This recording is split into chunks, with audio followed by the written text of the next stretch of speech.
नमस्कार, मैं हूं निकिता और आप देख रहे हैं सत्यहिंदी.com।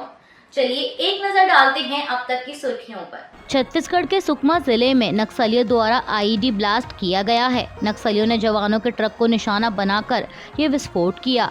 इस घटना में सीआरपीएफ के 2 जवान शहीद हो गए हैं, जबकि कई जवानों के घायल होने की खबर है। सुकमा के एसपी किरण चौहान ने घटना की पुष्टि की। एसपी किरण चौहान ने बताया कि जगरगुड़ा क्षेत्र के अंतर्गत कैंप सिलगेर से 201 कोबरा वाहिनी की एडवांस पार्टी आरोपी ड्यूटी के दौरान कैंप टेकलगुडेम जा रही थी।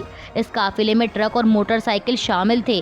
कैंप सिलगेर से टेकलगुडेम जाने के रास्ते में नक्सलियों द्वारा सुरक्षा बलों को नुकसान पहुंचाने की नीयत से आईईडी प्लांट किया गया था। अब ऐसे में सुरक्षा बलों की मूवमेंट के दौरान आज 23 जून दोपहर करीब 3 बजे आईईडी की चपेट में 201 कोबरा वाहिनी का ट्रक आ गया, जिसमें एक ट्रक चालक और सहचालक जवान मौके पर शहीद हो गए।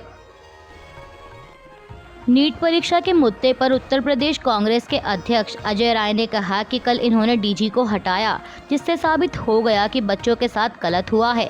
ये पूरी तरह से हिटलर शाही है। जानबूझकर लोकसभा चुनाव परिणाम के साथ इन लोगों ने नीट परीक्षा की घोषणा की, क्योंकि अगर नीट के परिणाम चुनाव के दौरान आ जाते तो शायद इन्हें 50 सीट पाना भी भारी हो जाता। अजय राय ने कहा कि अभिभावक और बच्चे पूरी तरह से दुखी और परेशान हैं।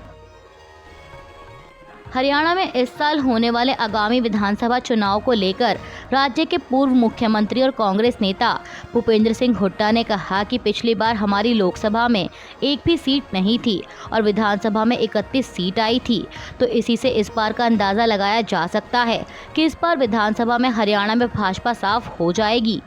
आपको बता दें कि लोकसभा चुनाव 2024 में कांग्रेस ने हरियाणा में 5 सीटों पर जीत दर्ज की है। तमिलनाडु में हुई जहरीली शराब त्रासदी पर केंद्रीय वित्त मंत्री निर्मला सीतारमण ने कहा कि 200 से ज़्यादा लोग अभी भी अस्पताल में गंभीर अवस्था में हैं। 56 लोगों की मौत हो गई और उनमें से अधिकतर अनुसूचित जाति के हैं। मैं इस घटना की निंदा करती हूँ। वित्त मंत्री ने कहा कि मुझे आश्चर्य है कि कांग्रेस ने इस घटना के खिलाफ एक शब्द भी नहीं कहा। जिस राज्य में सरकार द्वारा संचालित तस्माक नामक दुकानों से लाइसेंसी शराब मिलती है, उसके बावजूद कलकुर्ची शहर के बीचों बीच केमिकल आधारित अवैध शराब परोसी जाती है। कांग्रेस पार्टी के अध्यक्ष मल्लिकार्जुन खड़गे कहाँ हैं? राहुल गांधी कहाँ हैं? वो सिर्फ इसलिए चुनाव लड़ते हैं क्योंकि उन्हें भरोसा है कि वो जीत जाएंगे। जब जहरीली शराब की वजह से दलित मर रहे हैं, तब राहुल गांधी की तरफ से कोई बयान नहीं आता। निर्मला सीतारमण ने आगे कहा कि मैं मांग करती हूं कि इस पूरे मामले की जांच सीबीआई को दी जाए। दिल्ली जल संकट को लेकर 3 दिन पहले यानी 21 जून को अनिश्चितकालीन धरने पर बैठी दिल्ली की जल मंत्री आतिशी की तबीयत बिगड़ गई है। आम आदमी पार्टी ने अपने आधिकारिक एक्स हैंडल से जानकारी देते हुए बताया कि अनिश्चितकालीन अनशन के तीसरे दिन दिल्ली के जल मंत्री के स्वास्थ्य में भारी गिरावट आई है। आतिशी का यूरिन केटोन पॉजिटिव आने पर डॉक्टरों ने उनसे अनशन खत्म करने की अपील की है। हालांकि साथ ही आम आदमी पार्टी ने अपने एक्स हैंडल पर यह भी लिखा कि आतिशी जी के हौसले बुलंद हैं। जब तक दिल्ली के हक का पानी नहीं मिल जाता, तब तक अनशन समाप्त नहीं किया जाएगा।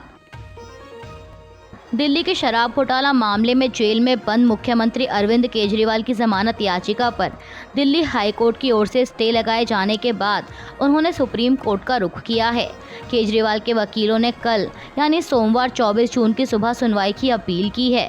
दरअसल आपको बता दें कि इससे पहले आम आदमी पार्टी के राष्ट्रीय संयोजक अरविंद केजरीवाल को राउज एवेन्यू कोर्ट ने 1 लाख के मुचलके पर 20 जून को जमानत दे दी थी।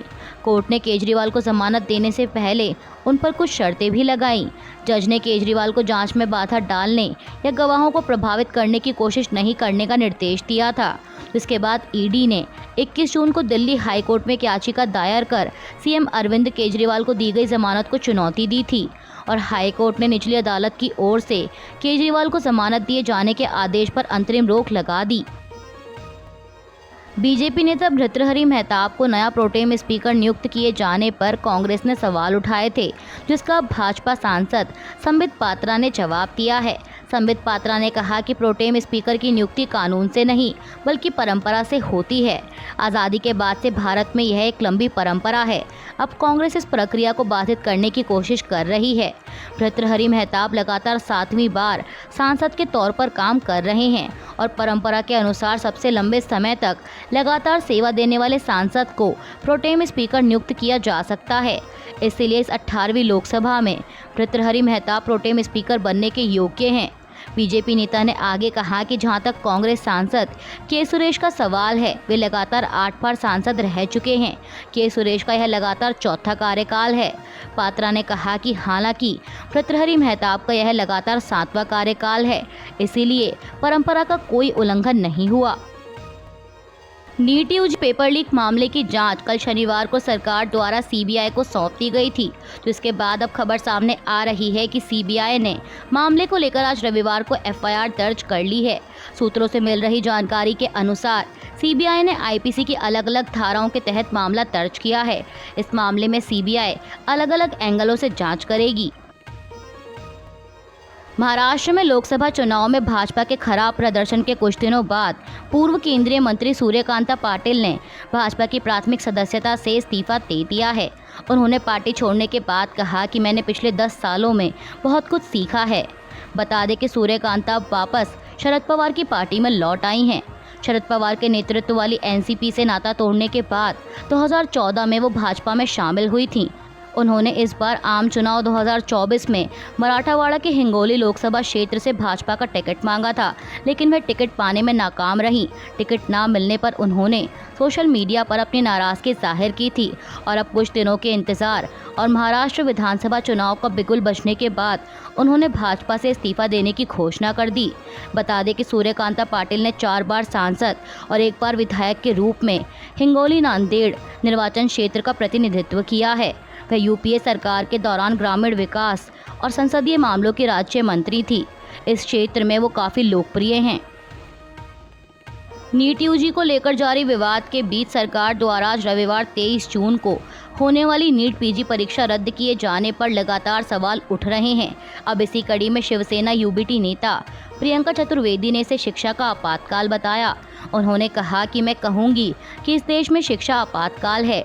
जिस स्तर पर परीक्षाएं रद्द की जा रही हैं, जिस स्तर पर शिक्षा मंत्री खुद को जवाबदेह मानने से इनकार कर रहे हैं, हम देख रहे हैं कि कैसे एक के बाद एक पेपर स्थगित या रद्द किए जा रहे हैं। शिक्षा मंत्री धर्मेंद्र प्रधान ने नीट पेपर लीक के संबंध में किसी भी जांच से इनकार कर दिया था। सिर्फ एनटीए चेयरमैन का तबादला करने से काम नहीं चलेगा। और जहां तक शिक्षा मंत्रालय का सवाल है, तो धर्मेंद्र प्रधान को पूरी तरह विफल होने के कारण इस्तीफा देना होगा। नीट पीजी परीक्षा स्थगित करने पर समाजवादी पार्टी प्रमुख अखिलेश यादव ने भी प्रतिक्रिया दी है। अखिलेश यादव ने अपने एक्स हैंडल पर बीजेपी पर तंज कसते हुए लिखा कि जनता कह रही है कि इतने एग्जाम रद्द करने से अच्छा है ये भाजपा सरकार ही रद्द करती जाए। वहीं मामले पर सपा नेता और अखिलेश यादव के चाचा शिवपाल सिंह यादव ने कहा कि भाजपा के शासन में नीट के अलावा जो भी परीक्षाएं हुई हैं, लगभग सभी परीक्षाओं के पेपर लीक हुए हैं। जांच में बहुत देर हो गई, पहले ही जांच करके दंड दिया जाना चाहिए था। नीट यूजी परीक्षा में हुई धांधली, पेपर लीक और परीक्षा रद्द करने के मामलों को लेकर कांग्रेस नेता प्रियंका गांधी ने भाजपा को निशाने पर लिया है। उन्होंने अपने एक्स हैंडल पर लिखा, NEET UG paper leak, NEET PG परीक्षा रद्द, यूजीसी नेट रद्द, CSIR नेट भी रद्द। प्रियंका गांधी ने कहा कि आज ये देश की कुछ सबसे बड़ी परीक्षाओं का हाल है। भाजपा राज में समूची शिक्षा का ढांचा माफियाओं, भ्रष्टाचारियों के हवाले हो चुका है।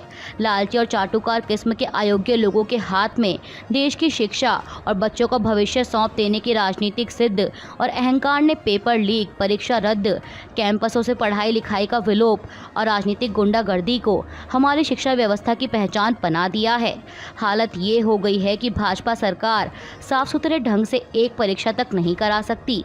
आज युवाओं के भविष्य के सामने भाजपा सरकार एकमात्र सबसे बड़ी बाधा बनकर खड़ी हो चुकी है। देश के काबिल युवा अपना सबसे कीमती समय, सारी ऊर्जा भाजपा के भ्रष्टाचार से लड़ने में गंवा रहे हैं और मजबूर मोदी जी सिर्फ तमाशा देख रहे हैं। नीट यूजी पेपर लीक मामले में गुजरात और बिहार कनेक्शन के बाद अब महाराष्ट्र कनेक्शन भी सामने आया है। मीडिया रिपोर्ट्स के मुताबिक नांदेड़ एटीएस ने महाराष्ट्र के लातूर से 2 शिक्षकों को हिरासत में लिया है। एटीएस को संदेह है कि दोनों शिक्षक नीट पेपर लीक मामले में शामिल हैं। संदेह के आधार पर दोनों शिक्षकों को शनिवार रात हिरासत में लिया गया और उनसे पूछताछ की जा रही है। हिरासत में लिए गए दोनों शिक्षक लातूर में निजी कोचिंग क्लास भी चलाते हैं। आरोपी शिक्षकों में से एक लातूर और दूसरा सोलापुर में कार्यरत बताया जा रहा है। शिक्षकों के नाम संजय तुकाराम जाधव और जलील उमर खान पठान हैं। दोनों जिला परिषद स्कूलों में शिक्षक हैं।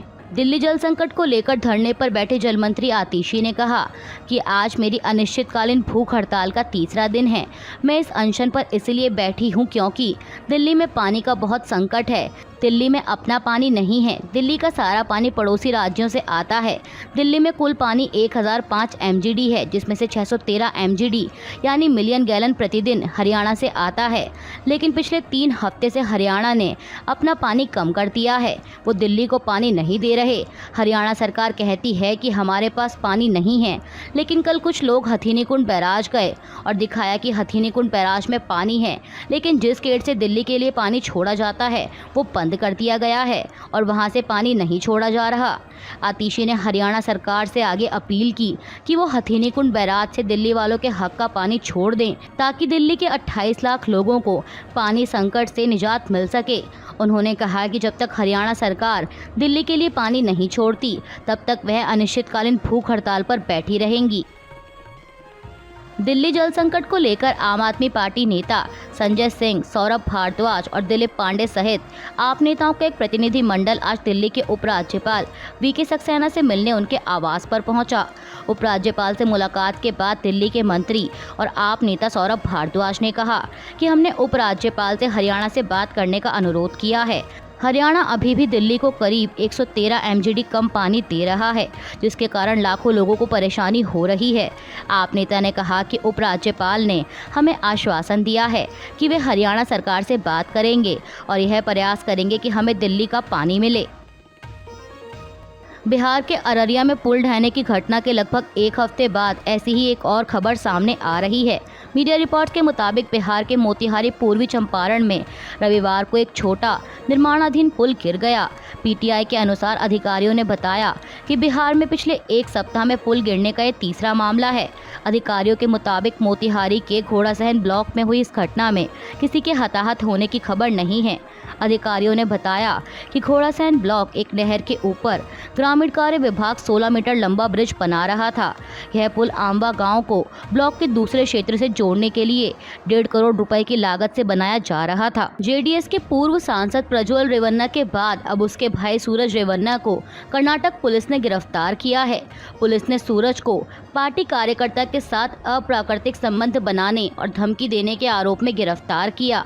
पार्टी कार्यकर्ता चेतन केएस ने 21 जून को सबसे पहले अपनी शिकायत डीजीपी ऑफिस को भेजी थी, लेकिन बाद में 22 जून को उन्होंने हासन पुलिस को ईमेल के जरिए शिकायत की। इसके बाद हासन पुलिस ने अभियुक्त को बुलाया, पूछताछ की और सूरज रेवन्ना को गिरफ्तार कर लिया गया। शिकायतकर्ता चेतन ने बताया कि लोकसभा चुनाव प्रचार के दौरान उनकी सूरज रेवन्ना से मुलाकात हुई थी। उन्होंने बताया कि हमने एक दूसरे का टेलीफोन नंबर लिया। उन्होंने मुझे 16 जून को गनीकंद स्थित उनके फार्म हाउस पर मिलने के लिए कहा। चेतन का आरोप है कि जब मैं सूरज से मिला तो उसने गलत तरीके से छुआ और मेरे कपड़े उतार दिए। उसने मेरे साथ जबरदस्ती की और साथ ही मुझे धमकी भी दी। चेतन ने अपनी शिकायत में बताया कि जब मैंने सूरज के करीबी शिव कुमार को इसके बारे में बताया तो उसने मुझे नौकरी और सूरज रेवन्ना से पैसे दिलवाने का लालच देने की कोशिश की। बहुजन समाज पार्टी अध्यक्ष और उत्तर प्रदेश की पूर्व मुख्यमंत्री मायावती ने एक बार फिर अपने भतीजे आकाश आनंद को पार्टी का नेशनल कोऑर्डिनेटर घोषित किया है। इस बारे में बीएसपी नेता लालजी मेंधाकर ने समाचार एजेंसी एएनआई को बताया। उन्होंने कहा कि बीएसपी प्रमुख मायावती ने आकाश आनंद को अपना उत्तराधिकारी घोषित किया है। आकाश आनंद पार्टी के राष्ट्रीय समन्वयक होंगे। गौरतलब है कि इससे पहले लोकसभा चुनावों के दौरान ही मई 2024 में मायावती ने अपरिपक्वता का हवाला देते हुए अपने भतीजे और पार्टी के नेशनल कोऑर्डिनेटर आकाश आनंद को उनके पद से हटाने का ऐलान किया था। मायावती ने पूर्ण परिपक्वता हासिल करने तक उन्हें अपने उत्तराधिकारी की जिम्मेदारियों से भी मुक्त कर दिया था। अभी के लिए बस इतना ही। बाकी की खबरों के लिए जुड़े रहिए सत्यहिंदी.com के साथ।